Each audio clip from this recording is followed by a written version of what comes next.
So the number one advice I always like to tell you guys is you need to create your narrative. And how do you create that? You're going to take elements of your upbringing. You're going to bring in your educational background. Make sure you have a memorable statement and highlight your personal interests.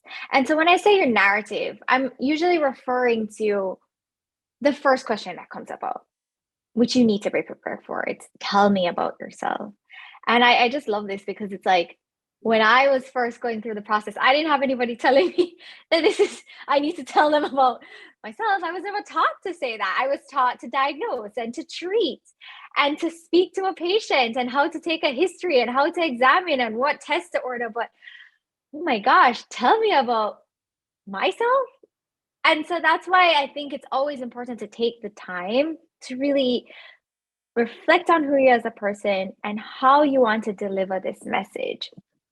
And so when I say elements of your upbringing, like what do I mean? It's like, I like to always say, and I like to always reflect on like some of the things that I used to do and so forth. And it's like, well, I was born in Toronto, Canada. I grew up in Jamaica. My accent is inherently Jamaican, and I love being Jamaican. And it's just cool to be Jamaican, and I know that. And I always like to tell you guys, use the tools in your toolbox, right?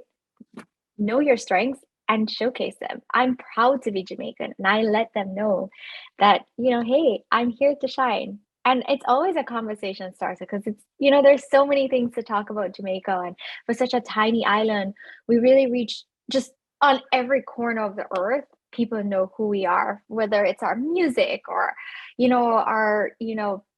the coffee or the fastest runners in the world. There's always something to talk about. And then I like give a small insight into my educational background. Where I went to medical school, I usually say I studied at the University of West Indies in the British system. And I transitioned into internal medicine residency at Howard University, which was just such a wonderful experience. And following that, I followed my footsteps in my career, which is ultimately ended up being an allergy immunology fellow at Icahn School of Medicine. And then something memorable, in the past, I used to think of like what is something that I could say that's fun and very charismatic. And back before I feel like sometimes you need to know when it's appropriate to tell a story, and we'll circle back on this point. But I used to say something fun like, I like to think of my family as being very diverse, and I tend to be very racially ambiguous. And so simply put, I'm white, black, and Asian, like a panda. And ultimately, it's a laugh. I would always pause, and it's a conversation starter.